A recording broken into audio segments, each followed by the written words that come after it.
Once a giant, always a giant. For me, it's only a giant. What's going on YouTube, Diggy546, and we're back at it again from the dumpster fire that we call MetLife Stadium. Big joke, more news coming out of the building that is not good, and this happens all the time. It happened last year with Wink Martindale. It happened the year before or the 2 years before with Joe Judge and Colombo. I mean, all types of crazy stuff comes out of this building, and this time we get some inside news on the dumpster fire and how Joe Schoen handled the Nick McLeod deal. Now, Nick McLeod, a guy who was pretty much becoming a fan favorite. I mean, the guy was becoming a fan favorite. He was a solid player, not a star by any means, but he could play safety. He could play outside. He could play inside. He played all the positions in the secondary, essentially. And he was a solid player at pretty much all those positions. Now, was he a guy that was going to be our long-term starter? No.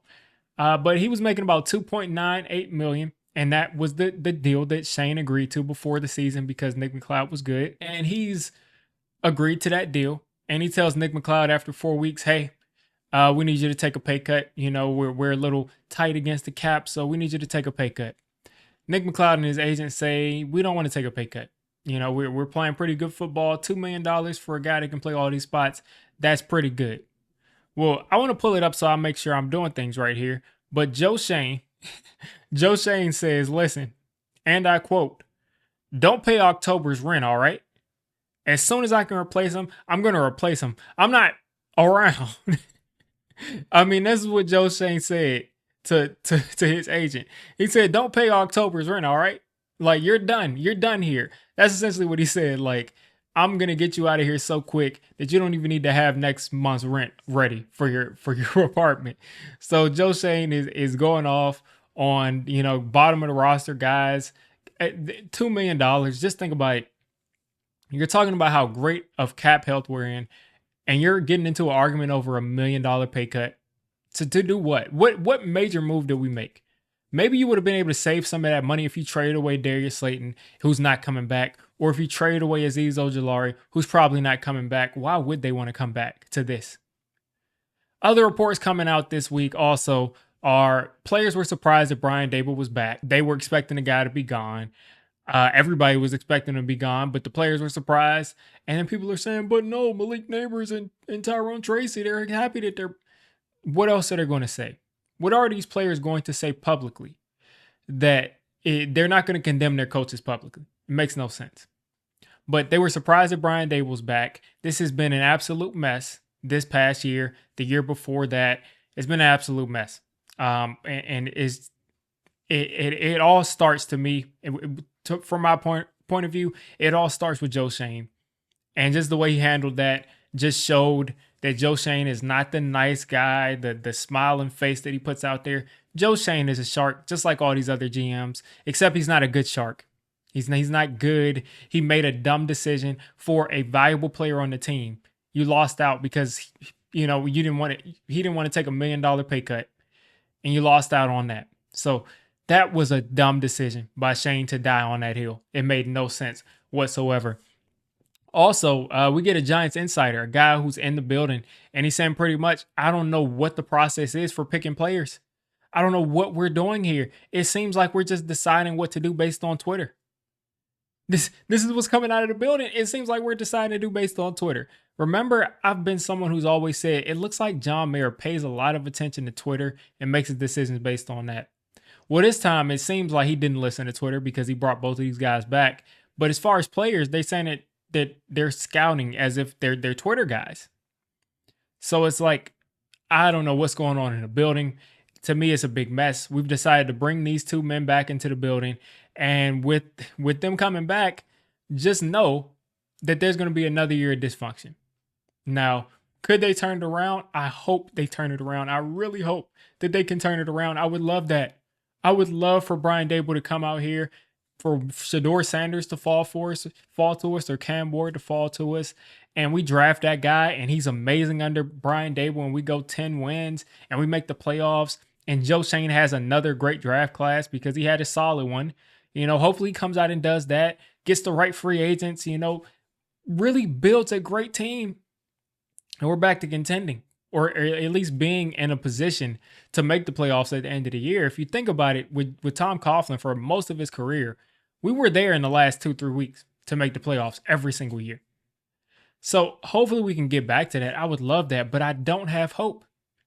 Because if we don't take Shedeur Sanders, we're going to have a guy like Justin Fields out there, a guy like Kirk Cousins, whose Achilles is gone, who can't throw the ball deep anymore. We're going to have a guy out there that hopefully is a good enough veteran to get Dable to a serviceable amount of wins, but they probably won't be. And if we take a rookie, just think about this. If Shane and Dable take Shedeur Sanders, you know how many people are out here saying, I don't think Shedeur Sanders is a first-round pick. Now, I disagree.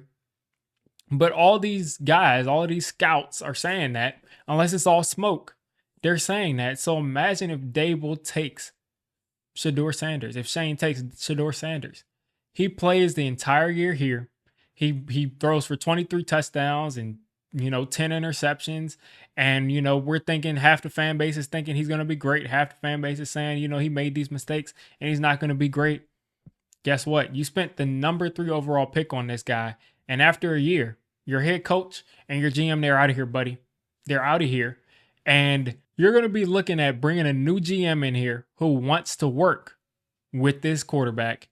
And you're going to be looking at bringing a new head coach that wants to work with this quarterback. So both of those guys are going to have to like Shedeur Sanders. Both of those guys are going to want to have to deal with the dumpster fire that is the New York Giants. So it's a complete mess. It's a complete mess. Hopefully, like I said, hopefully I'm wrong. I would love to be wrong here. I would love for those guys to come out there and prove me wrong, but it just doesn't seem like it. You look at how they handled the Saquon thing, and I was someone who said we should not bring back Saquon because the positional value just doesn't fit. We should not bring back Xavier McKinney because the positional value just doesn't fit for a team where we are. And McKinney, I'll admit I was wrong. I forgot just how dominant he was as a center field safety because Wink took him out of that spot. But I just forgot how dominant he was there. And he 9 interceptions this year. Dude balled out. I will eat the crow on that because I think we could have used that. And I think that we could have used that long term. Saquon Barkley, a little bit older. 2,000 yards this year. Congratulations to Saquon. I'm happy for him. But he wouldn't have done that here. We all know that. Much more dependent position than even safety. So we know he wouldn't have done that here. I'm not upset about that. I'm upset that Joe Schoen seems to have no process, no regular way of doing things. And what I mean is Joe Schoen completely misjudged the market. He completely misjudged the market. He thought that Saquon Barkley would get $8 million. $8 million a year for Saquon. He thought that people were going to offer him $8 million a year. He said the Eagles are out. The Bears just made an offer. That's what I see. That's a shout out to Authentic. I see him keep posting that on Twitter. He thought the Eagles were, he completely had no idea of what was going on out there on the market. And that is scary. That is scary. That's how Kenny Golladay with Dave Gettleman got paid all that money because Kenny Golladay had a 1-year prove-it deal from the Bears, and we gave him a 4-year, $17 million a year deal. I mean, what are we doing here? Now, that wasn't Shane, but you all get the point. What are we doing here? The processes are not sound. Can we get on some kind of track here, Shane? If we can get some repeatable sound processes, maybe we can do something here. But until that happens, we're going to continue to run into this situation of just doing whatever. Like, for instance, if we go out there and we trade for J.J. McCarthy, a guy that we didn't think was worth the 6th overall pick last year, but we're going to trade our number 3 overall pick this year for the guy? Really? After coming off of an ACL and an MCL, we're going to trade our number 3 overall pick for him, but no, we didn't want to take him with number 6. It's going to be absolute proof that Joe Schoen does not have any process and he's not doing anything that makes any sense. So hopefully we don't see that. Hopefully we go out and we get a quarterback of the future in the draft, whether that be the 1st round, 3rd round, 2nd round, who cares? Hopefully we can get that going. Hopefully that can be something that we can succeed with. I just wanted to share this with you all. We're a complete dumpster fire, as you can see behind me.